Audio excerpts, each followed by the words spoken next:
Hi అండి, అందరూ ఎలా ఉన్నారు? ఇక ఈరోజు మరొక వ్లాగ్తో అయితే మీ ముందుకైతే వచ్చాను. మరొక టాక్తో ఛానల్ పేరు కూడా మార్చేశానండి. మీరందరూ కూడా గమనించాలి. డిఎం టాక్స్ అని పెట్టాను. అంటే ఎందుకంటే నేను మాట్లాడుతున్నాను కాబట్టి మీతో పాటు మనకు డిఎం టాక్స్ అని పెట్టాను. ఇక మనం రోజు సోషల్ మీడియాలో ఏదో ఒకటి చూస్తూనే ఉన్నాము. ఎన్నో రకాల వార్తలు అయితే చూస్తూనే ఉన్నాము. ఇక వాటిపైన కూడా అంటే సమాజానికి పనికి వచ్చే వాటిపైన కూడా నేను ఏదైనా సరే మాట్లాడదాం, మీతో చర్చించదాం అనేసి అయితే నేను ఈ ఛానల్ పేరుని అయితే మార్చడం జరిగింది. ముందుగా మీరు మన సబ్స్క్రైబర్స్ అంతా గమనించాలి. పాత హర్ష డైరంగుల వ్లాగ్స్ నుంచి డిఎం టాక్స్గా అయితే ఛానల్ అయితే మార్చాను. మీరందరూ కూడా ఆదరిస్తారని అనుకుంటున్నాను. ఇక ఎందుకంటే మనము ప్రతిరోజు కూడా ఎక్కడ చూసినా కూడా మనకు సోషల్ మీడియాలో ఏదో ఒక వార్త అయితే నిత్యం మనకు ఉపయోగపడేటిది, అంటే మనకు అవేర్నెస్ కల్పించేది మనకు వస్తూనే ఉన్నాయన్నమాట. ఇంకా వాటిపైన సామాజిక అంశాలపైన అలాగే మన సాధక బాధలపైన కూడా మీతో మాట్లాడుకోవడానికి నేనైతే ఈ డిఎం టాక్స్గా అయితే ఈ ఛానల్ మార్చడం జరిగింది. మీరంతా కూడా ఆదరిస్తారని అనుకుంటున్నాను. ఇక మళ్ళీ కూడా రొటీన్గా ఈరోజు అయితే మళ్ళీ కూడా మొదలైపోయింది. షాప్ అయితే ఓపెన్ చేశాను. వర్షం అయితే పడుతుంది, కంటిన్యూస్గా పడుతూనే ఉంది. మరి ఇదేం వానో ఏమో మరి అర్థం కాల. కంటిన్యూగా వర్షాలు అయితే వస్తూనే ఉన్నాయి, వర్షాలు అయితే పడుతూనే ఉన్నాయి. ఈరోజు కూడా వర్షం పడుతూనే ఉంది, రాత్రి నుంచి పడుతూనే ఉందన్నమాట. ఇప్పుడేదో కొద్దిగా తగ్గినట్టు అనిపిస్తోంది, కానీ ఇప్పుడు కూడా మనకు మళ్ళీ కూడా వర్షం అనేది మొదలైందనమాట. ఇట్లా ప్రతిరోజు కూడా మన రొటీన్ డే అనేది మొదలైపోతుంది.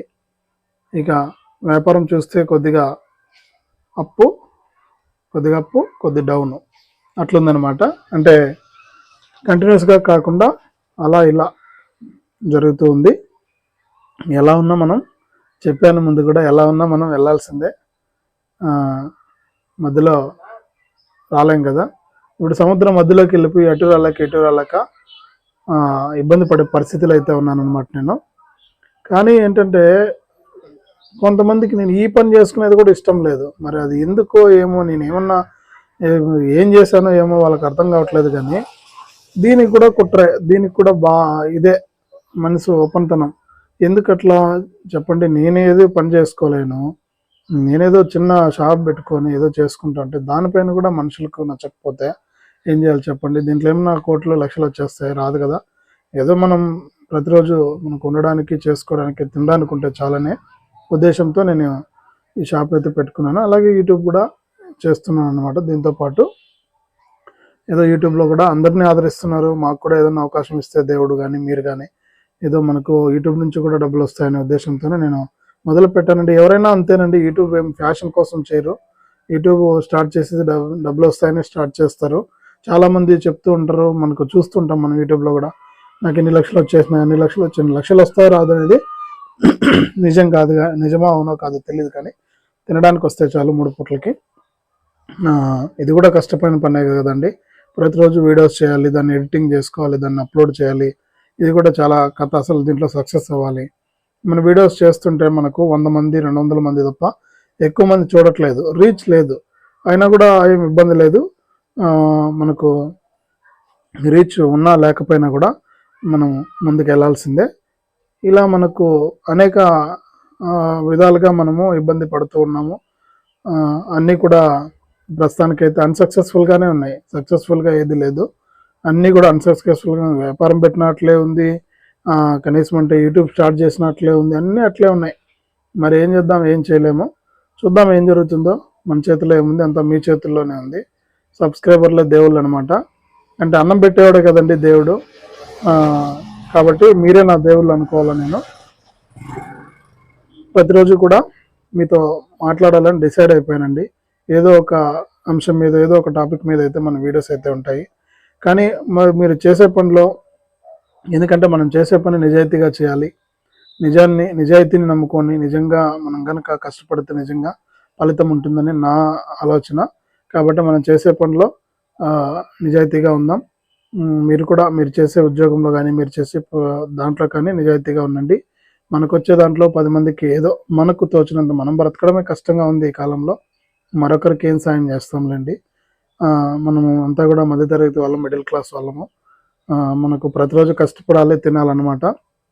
ఇప్పుడు వచ్చే శాలరీస్ కానీ చేసే ఉద్యోగాలు కానీ అసలు సరిపోవట్లేదు మనకు. అసలు 20,000 జీతం వస్తే కూడా నెలకు ఆ కుటుంబాన్ని పోషించుకోలేక చాలా ఇబ్బందులు అయితే పడుతున్నాం. మన అవసరాలు ఉంటాయి, మన ఖర్చులు ఉంటాయి, మన ఇబ్బందులు ఉంటాయి, మధ్య మధ్యలో ఆరోగ్య సమస్యలు వస్తాయి. ఇలా అనేక రకాలు ఉన్నాయన్నమాట మన వాళ్ళకి. కానీ ఏం చేయలేం, మనం ఇలాగే మనం ముందుకెళ్ళాలి, తప్పదు. దీంట్లో అంటే చెప్తారు కదా పెద్దవాళ్ళు, సముద్రాన్నైనా ఈదొచ్చు కానీ మనము సంసారాన్ని ఈదలేమని. అట్లుందన్నమాట పరిస్థితి. కాబట్టి ఎలా ఉన్నా మనము వెళ్ళాల్సిందే ముందుకు. అన్ని సమస్యలు ఉంటాయండి, ఇంక తప్పదు, లైఫ్ అన్నాక అంతే. మనం అన్నిటిని ఫేస్ చేసుకుంటా మనము ముందుకైతే వెళ్ళాలి. ఇక కష్టాలు వచ్చాయని వదిలేయలేం కదా, లేకపోతే కష్టాలు వచ్చినాయని ఇబ్బంది పడలేం కదా, అది ఉన్నది విషయము. ఎలా అయినా కానివ్వండి, సినిమాలో చెప్పినట్టు తగ్గేదిలే, ముందుకే వెళ్ళాలి, వెనక్కి వచ్చే పరిస్థితి అయితే లేదు.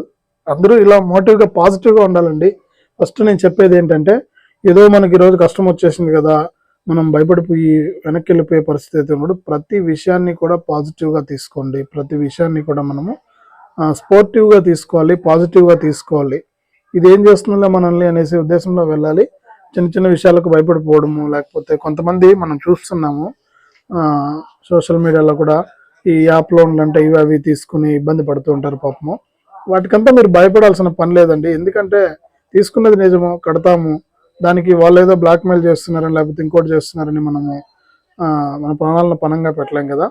జీవితం అనేది చిన్న జీవితము, మనకు ఎలా ఉంటుందో తెలియదు కదా. దానికోసం ఏదో కష్టం వచ్చేసిందని మనం భయపడేది, లేకుంటే ఇంకేదైనా ఇది చేసుకునేది, అట్లాంటివన్నీ చేయకూడదు కదా. కాబట్టి మనము ఏదైనా కానీ పాజిటివ్గా తీసుకోవాలి, పాజిటివ్ మైండే ఉండాలి. పాజిటివ్గా ఉండి పాజిటివ్గా ముందుకెళ్తే మనకు నిజంగానే ఎటువంటి ఇబ్బంది రాదండి. నిజంగా నేనైతే పాటిస్తున్నాను. ఇప్పుడు నేను ఇలా ఉన్నాను, నేను అనుకుంటాను నేను ఇట్లా ఉన్నది కదా, నాకు ఒక చేయలేదు, మనం ఏం పని చేయగలుగుతాము ఏంటి అని చాలా రోజులు బాధపడిన సందర్భాలు ఉన్నాయి. ఇక 10 మందిలోకి వెళ్ళాలంటే కూడా కొంచెం గిల్టీగా ఉంటుంది. ఎక్కడికైనా బంధువుల దగ్గర కానీ లేకపోతే ఇంకో చోటకి కానీ వెళ్ళాలి.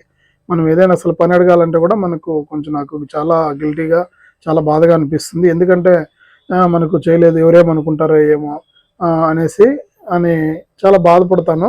కానీ అట్లా అనుకుంటే నాకు ఒక చెయ్యి మాత్రమే లేదు, నాకంటే ఇంకా నడవలేని వాళ్ళు ఉన్నారు పాపము. వివిధ రకాల అనారోగ్యాలతో బాధపడే వాళ్ళు ఉన్నారు, ఇంకా ఎన్నెన్నో సమస్యలతో బాధపడే వాళ్ళు ఉన్నారు, ఎన్నో ఇబ్బందులతో ఉండే వాళ్ళు ఉన్నారు.